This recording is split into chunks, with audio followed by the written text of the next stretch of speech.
Hello, my friends. Welcome back to another episode of the Girls for Greatness podcast. If you are a first time listener, let me just extend a warm welcome to you. It is an honor to have you all listening in today to another inspiring and empowering interview. I am your host, Delia Perry, and you are listening into episode number 156 with Monique Rhodes. Monique is a happiness strategist who teaches students in corporations around the world how to master their lives. Monique has spent the last 25 years studying the mind and its relationship to happiness and suffering. Over 70 universities and colleges use Monique's program, The 10-Minute Mind. And Monique has also had massive success with her 8-week online program, The Happiness Baseline. Monique is an insatiable world traveler, an extremely talented singer, and she was even nominated for the prestigious New Zealander of the Year award in 2010. I am so thrilled to have Monique here today. So with that, you guys, it is my privilege to introduce you to Monique Rhodes. Monique, thank you so much for being here. Oh, it's such a pleasure to be with you, Delia. Thank you for having me. Of course. Did I get all of that right? All of that long list? It was so beautifully done. I was like, wow, I need to meet this person. She sounds really cool. That's awesome. That's awesome. Well, I know I said New Zealander, so I know that's where you're at currently, right? Is New Zealand, but you have had such an amazing history of just traveling and just your life abroad and all of the things that you've done. I know it's like could be this huge, long, drawn out story, but just tell us a little bit about maybe just your story, your path up to this point and how you got there. Yeah, sure. So I grew up in this beautiful country that I'm in right at this moment. Only because of COVID, I'm here because we were lucky enough to have such a phenomenal COVID response. And, you know, it's an amazing place. Many people will know New Zealand from the Lord of the Rings, from the All Blacks, the greatest sporting team, from maybe even Sir Edmund Hillary, who was the first man to climb Mount Everest. And of course, because of our wonderful prime minister that many people love. But, you know, I grew up here and sometimes there's, you know, a shadow side to things. And we have a relatively big problem with child abuse here. And unfortunately, I'm one of the statistics of that. So I think I grew up feeling, you know, like my emotions were all over the place. I really struggled with an out of control mind, out of control emotions. You know, sometimes I'd feel as though the day could be really good, but I could go through multiple emotional states during the day. And by the time I hit my teenage years, I think it would be fair to say I was depressed. And by the age of 19, things kind of came to a head and I ended up in a hospital having tried to take my life. And I remember sitting there in this hospital bed, just kind of thinking to myself, why is it that I struggle so much with being happy? Like, what is that about? And why is it that some other people in my life seem to just kind of be naturally really happy? And so what I wanted to do, what I decided in that moment was to see whether I could find out whether those happiness levels were something that was movable or not, or whether it was something that was maybe genetic or stagnant or stationary. And I thought if I could figure out how to shift my happiness levels, if I could figure out if that was even possible, then I'm going to do it. And if I can't, well, at least I've done everything to try and work this out. And that just led me on to a big adventure all over the world, where I traveled. I mean, don't get me wrong, it wasn't easy, but I traveled all over the world and I studied and I looked at different ways of being, different philosophies, different strategies. And basically over a 20-year period, literally turned my life around. And I think transformed it in a way that I didn't know was possible. I hoped that I could kind of get to what I saw as some sort of normalcy, but actually, I mean, I'm thriving. I thrive every day. It's very rare that I don't feel in a good mood. Like whenever I do, it's kind of quite surprising. And that has been through everything that I've learned. So I learned that it was possible to change my life. And then have been able to start teaching that to other people. And yeah, I have thousands of students all over the world that I teach the exact same techniques that I discovered to help them to transform their lives as well. Wow. Wow. So you said that you were in the hospital at 19. And Mhm. when did you feel like you kind of started to, I mean, I know this was a huge process, right? Probably a process of learning and growing. And like, what was the time frame then between like maybe when you'd say you were there to a place where you felt like, I'm on a good path or I'm stable? Yeah, it's a great question. I mean, I would say probably it would have taken me about 10 years. Mm, And I think that the biggest reason for that was that this is not something we're taught. We're mhm. not taught these techniques and strategies. So I had to go on such a big exploration and experimentation on myself to try and figure out what is it that can create shifts and changes. So I think that's one of the biggest frustrations, is that, to be honest, when I really got into this process, I looked at the work that I'd had to do and thought, it's actually not really possible to change. It's Mhm. really, really, really hard. But now that I've been teaching for quite some years, what I see is with the right strategies, you can actually shift quite quickly.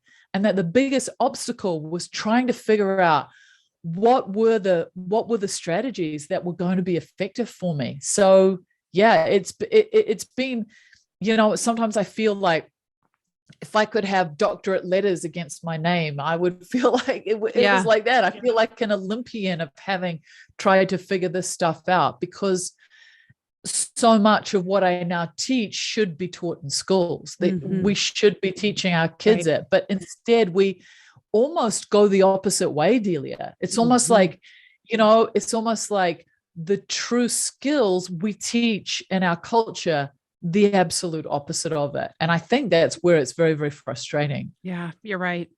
You're right.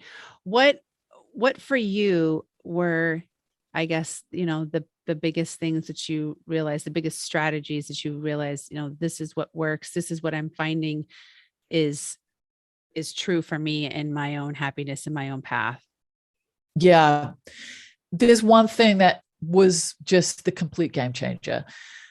So I think that in the world that we live in, we're consistently led to believe that there's a series of things that will make us happy. If we're powerful, if we're wealthy, if we're beautiful, if we're thin, if we have a great house, if we have a great partner, if we have lots of things that bring us comfort on a material level, that these things will make us happy. And on some level, they do. I'm not going to pretend to you that they Right. don't. But after a period of time, the levels of happiness that we experience from them begin to wane. And it's not a happiness that's stable. It's not a happiness that's consistent. It's a happiness that's fleeting. If we're looking for a consistent happiness, which is of course what we want, because we don't want to be like the rat on the wheel, having to chase after the next thing and the next thing and the next thing to Right. make us feel good. What if we could find a happiness that was much more consistent, that was stable and grounded? And if we're looking for that kind of happiness, which really is the happiness that we want, and that doesn't um, depend on external circumstances. The biggest thing that I began to understand was that happiness wasn't found outside of myself. That happiness was actually found in how my mind is. Mm. And this was revolutionary for me. Maybe it's not as revolutionary now as it was, 20 something years ago, but, to really understand that how my mind is how my life is going to be was a game changer. And then what I learned was that I didn't need to change all the external circumstances of my life.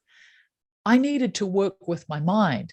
And that was one of the joys of traveling all over the world. Was as I traveled all over the Hmm. world, I saw everywhere I go, and that's me there, I've got to deal with. So I began to learn what the patterns were of how I was showing up in all sorts of situations all over the world, and began to see the places where I needed to work with myself, and that was by working with my mind. So really understanding that, that the mind is the decider of our happiness or our suffering. Wow, that was just like mind blowing for me to come to that realization. Sure. That's amazing. So if I'm hearing you correctly, then it's more like our mind's ability to find that happiness or that place, no matter whatever our circumstances are or whatever situations we're in, correct? Like, Yeah. it's not basing it on, the external. And I know that you have an amazing perspective on that, because I mean, just from reading through, things on your website about all of the experiences you've had, the vast difference between, being in a place of extreme poverty versus, wealth, or, you know what I mean? You've seen it all. And, especially the thing that really spoke to me was just your travels through India, which I've never been, but I have so much admiration for just those people, that country, just, what they've been through, and just, you've always hear about so much, that work that needs to be done there, and everything that those people have gone. But yet I'm sure your perspective, seeing that, and yet still being able to come to a place of happiness and joy. And I'm just curious how that works, how that's worked for you, or what you've realized. And here's such a great example, Delia, because what I saw in my years in India, you probably are aware that I rode a motorbike through India for 4 years, and it was unbelievable. Can't even imagine. What I saw in India, I remember when I first went to India, I had this fear that I would struggle with the levels of suffering there. That was my fear. I'm going to struggle with the poverty that I'm going to see. I'm going to struggle with the sickness and the death. And it was actually completely different to that. First of all, what I saw was how we kind of anesthetize ourselves against the reality of life in the West. So, at one point I went down to Varanasi, and I'm on the Ganges, and I'm watching a funeral, like a funeral pyre, where I'm like just sitting there watching someone being cremated. And how in the West, we really take death and we kind of hide it. First of all, it's seen as a failure, and secondly, we kind of hide that whole process. It's a little bit different here in New Zealand. In our Indigenous culture, we do things a little bit differently, but in most countries, right, from a Western perspective, we're very kind of hands off. And if we look at this as well with this whole idea of happiness, the other thing that I saw was that, yes, of course, to some degree, physical poverty creates suffering.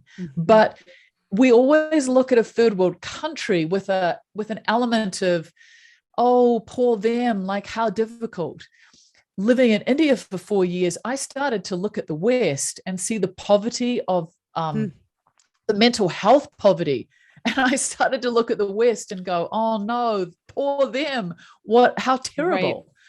And I think that was one of the biggest things. There was a couple of Australian guys that made a documentary many years ago, and they went around the world to try and find the happiest community in the world. Where did they find it? In a slum in Mumbai.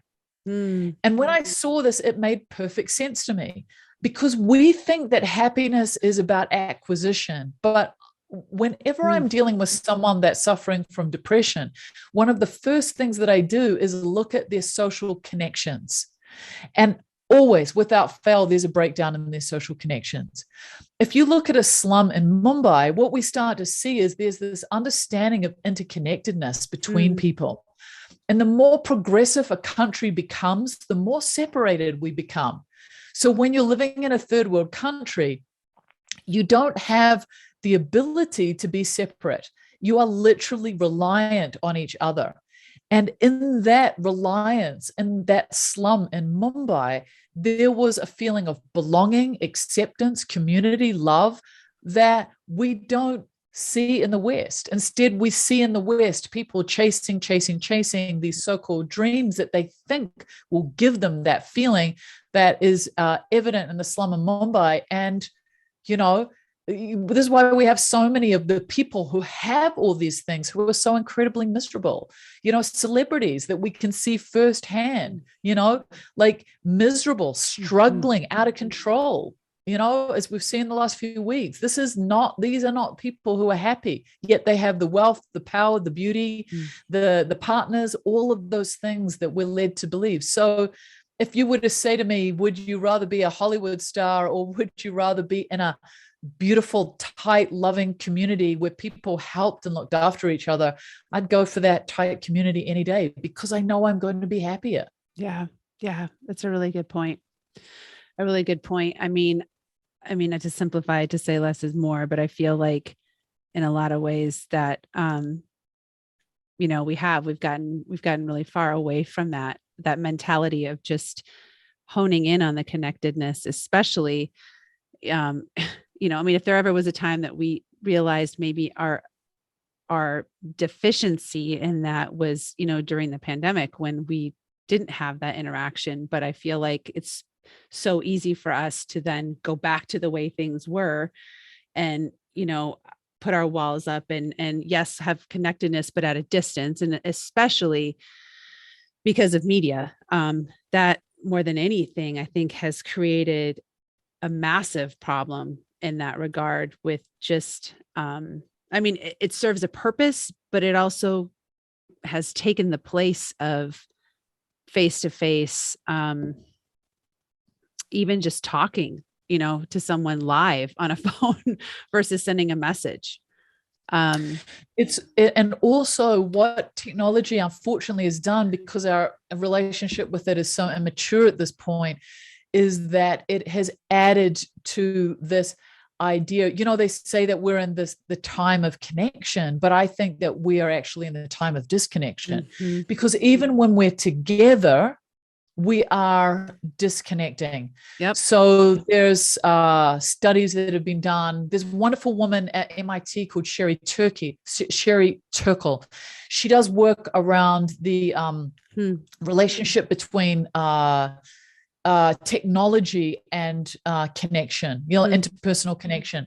And one of the things that she found in her research was that if you are sitting at a table having a conversation with someone in real life, and there's a phone present, even if it's face down and on mute, what happens is that there's a subconscious understanding between the two of you that at any moment you could get disturbed. And due to that, the level of conversation is not as deep as it would be if the phone wasn't present at all.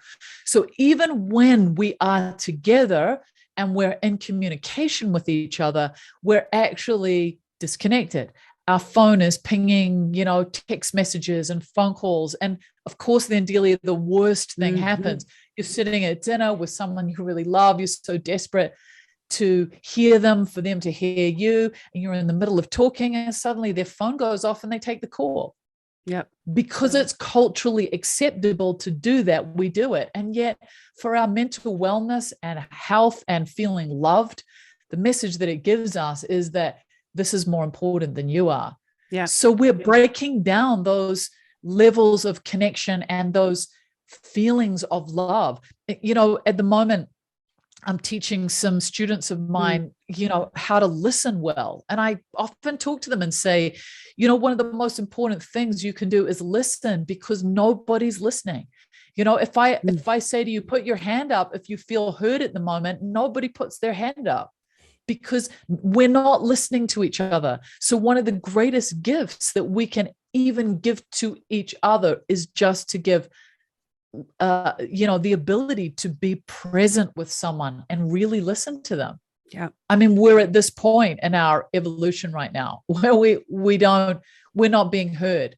And this is also where our mental health issues are coming from. So I'm teaching my students from the other side. I'm teaching them how to be present and actually really listen. And it's mind-blowing for them, because they're starting to realize, gosh, not only do I not usually listen, I don't put this dedicated time aside, and I'm not even listening. I'm interrupting, I'm interjecting. But when we're on the receiving end of being heard, I'm not sure there's a greater gift that we can give to each other. It's such a beautiful thing, and it doesn't cost anything at all. Yeah, you're right. You're right. You're absolutely right. Yeah, such a good reminder. Such a good reminder. Um, so I just have some questions around happiness. I could still go off on the topic we were just talking about, but for sake of time, um, because I know you've done so much work in that realm and just, studied and worked, on that whole idea of happiness. My first question that came to mind is, do you think happiness and joy are synonymous? Great question. I like this. This is a great question. No, I don't.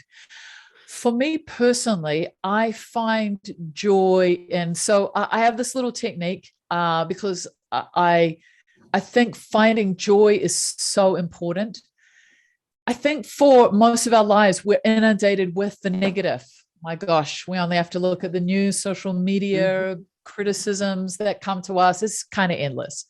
So I think looking for joy in our lives is really powerful. How do I find joy? Well, when I'm with my dog and, I see him enjoying something, or I was outside. I'm living on this beautiful property at the moment in New Zealand, and we have these gorgeous little birds called a fantail that are my favorite birds. And, just this morning, there was one and it was just flying around me. They're very interactive. Oh my gosh, I feel that raise in my energy, and it feels so good. And I feel delight in the world. So, I feel that also when I'm with my niece and she's 5 and we just are chatting to each other. So those are moments of delight. Those are moments where we are, our energy lifts up. It's usually momentary. It might last for 5 minutes, 10 minutes, and then it dissolves. Whereas happiness is something that's consistent.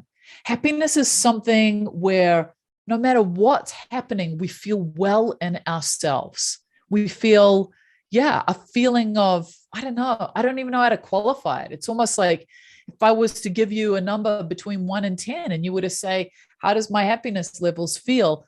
If you've worked on your happiness levels, you can keep your happiness levels, from my own personal experience, sitting around a 9 most days. And I can go up to the 10 with the joy, but it come and sit back down again. And most people, people have varying levels that they sit at. So happiness is something that's much more consistent. It's more like a foundation. And joy is kind of like those little peaks of delight that we have in our day. That's interesting. I like that description too. How is happiness then, you think, like a choice then? How do you think it's a choice and a habit, and maybe even where does that start to come from? How do we start to find that? Like you said, like be it a 9, like some people I know listening are like, how is that even possible? Like, she doesn't know my life. It sucks. I'm in this state, this isn't going right. This isn't going right. I'm just, I totally understand. If I'd grown up, Delia, in a kind of Brady Bunch kind of family with a fantastic history, it would be fair enough to go, how is that? That's not possible. That's not something that I can do. But when you're 19 and you're on a hospital bed, having tried to take your own life, it doesn't get worse than that. So yes, it is possible. And how is it a choice? Okay. So one of the most important things for us to understand is that we go through our day completely habitually. We don't even realize it. We're not aware of it. We're literally living out a series of habits. Even when we meet someone and we like them or we don't like them, it's based on our past experience of people like that. So there's a whole kind of theory I could go into, but I won't go into it because of time, but the different levels of consciousness that lead us to be living in a place where we're actually living habitually. So trust me on this. We're literally habitual. If we can shift some fundamental habits and ways that we're relating in our life, our happiness levels begin to shift.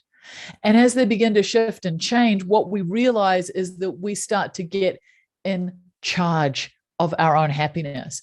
And when we get in charge of our own happiness, we start to get in charge of our own life.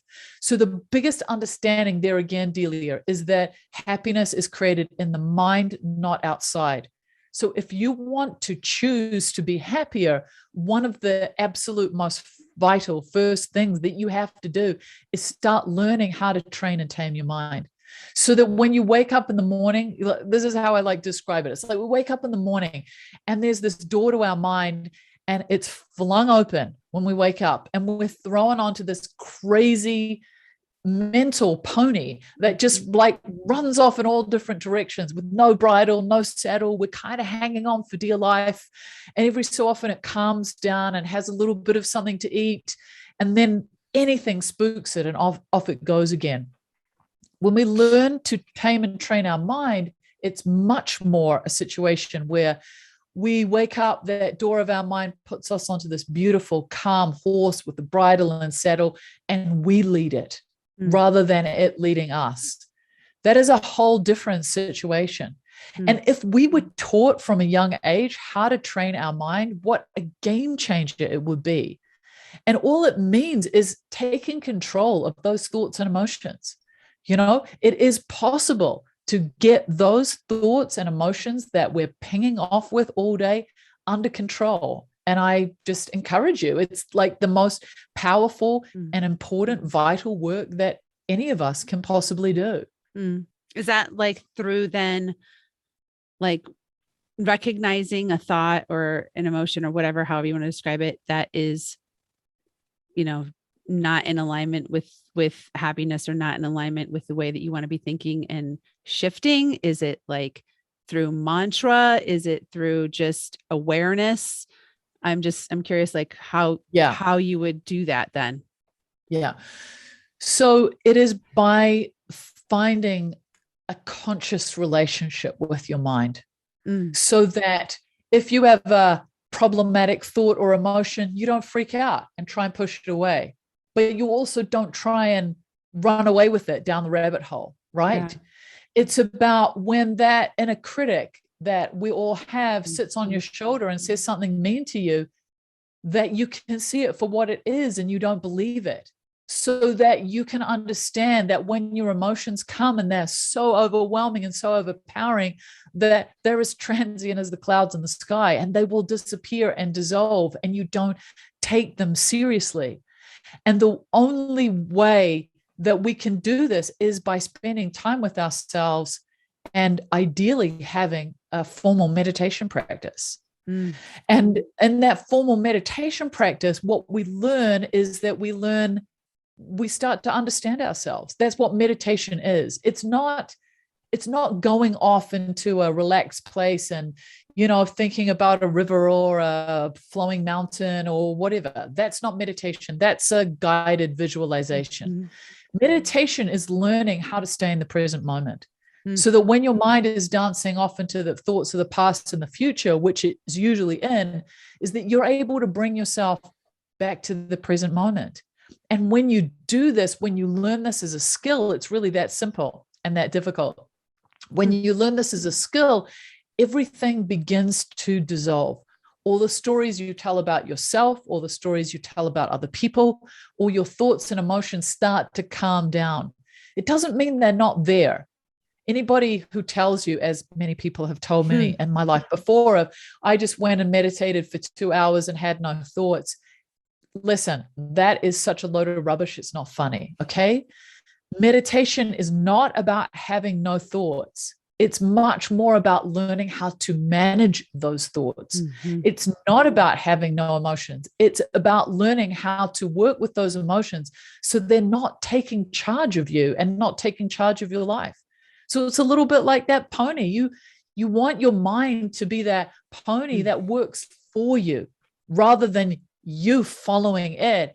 It needs to follow you. You know, I'm sure with your dog, Sam, Delia, the last thing you want to do is Sam to be ruling the house and, you know, using the bathroom wherever he wants and chewing whatever he wants and all of these things. No, you want him to do what you need him to do. And you want the same thing with your mind, because an out of control mind is the cause of our suffering. I love that, Monique. I love that.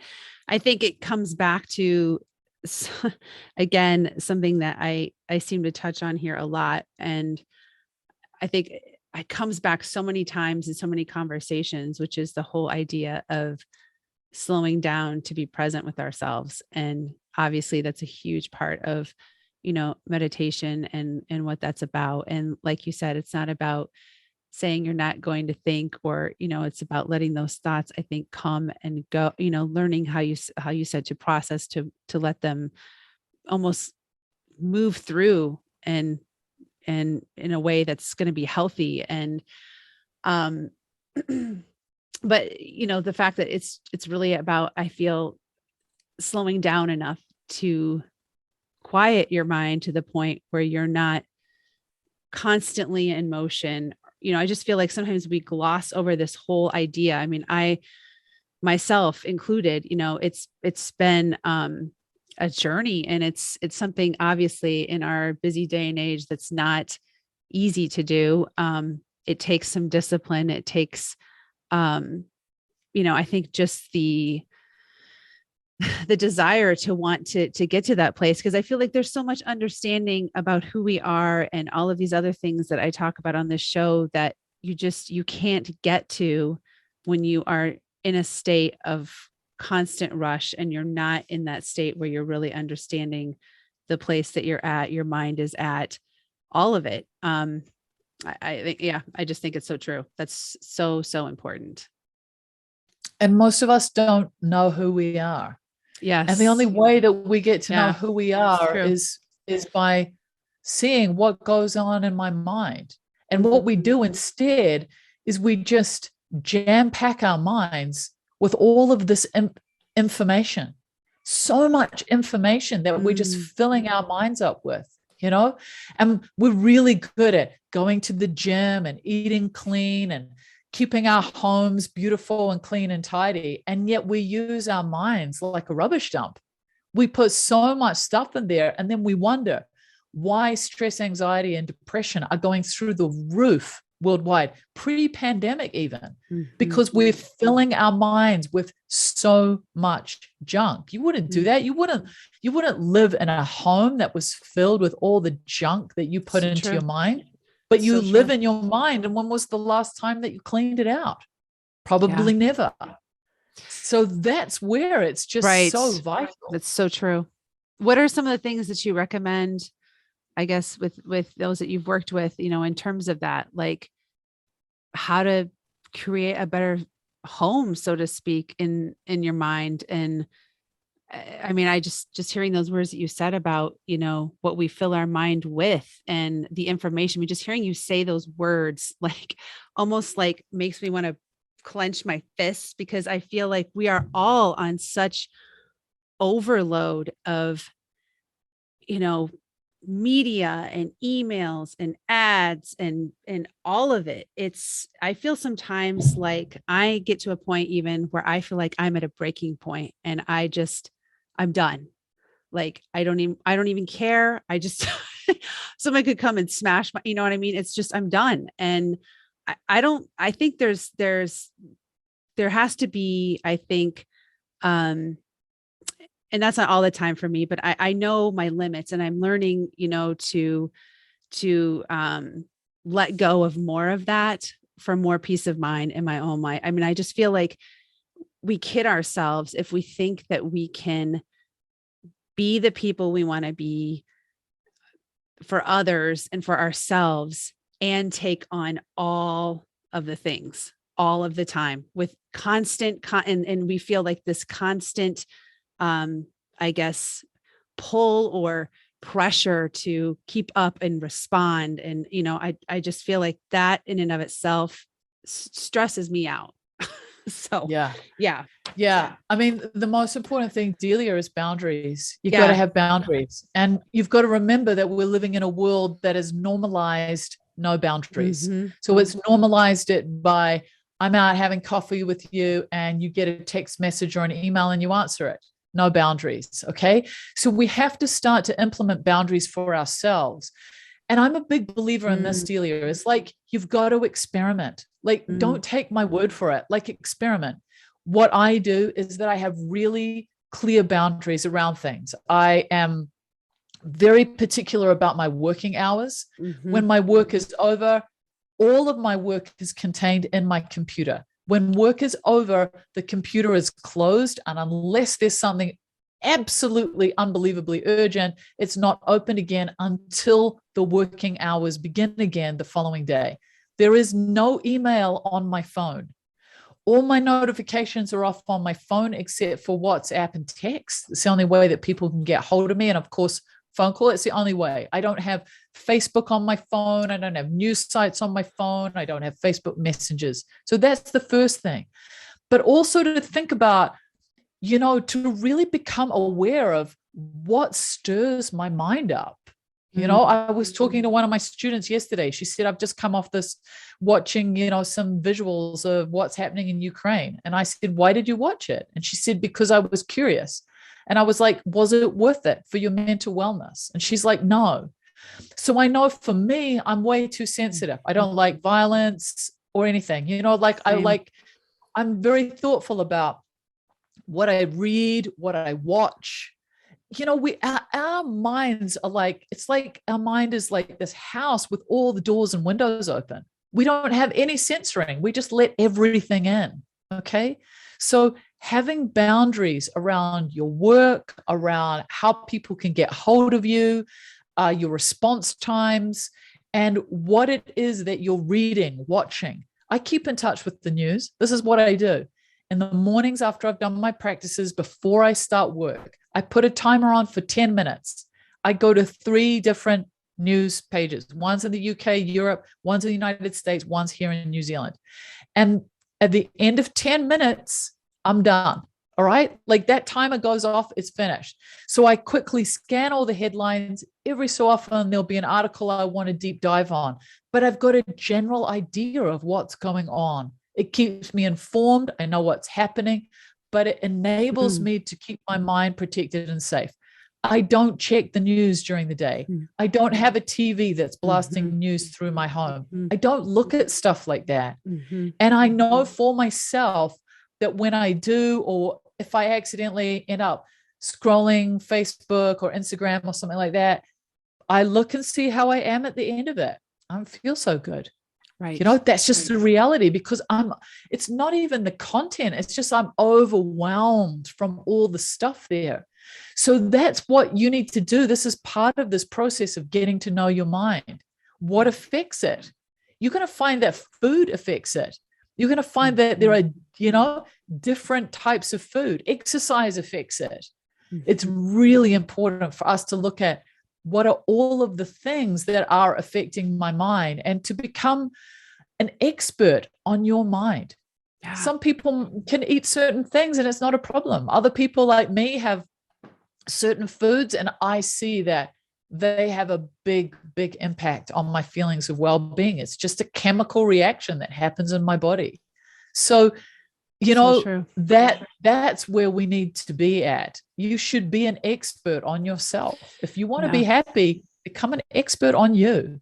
Yeah, that's so true. That's so true. I love that, Monique. I love that. And I think, and this is not meant to offend anyone, but I feel like we kid ourselves if we think that what we look at, what we are consuming all of the time, if it's, media, if it's, news, whatever, that it's not affecting us in any way. I mean, I think a lot of us live under that pretense of, oh no, I'm fine. I'm fine. It doesn't have anything that, like I have it on, or I listen to it, or and I'm even starting to realize, like you said, that there's certain things that, I walk away from, and I can just tell it's not done anything for me. It's just brought me into a place mentally that I don't want to be at.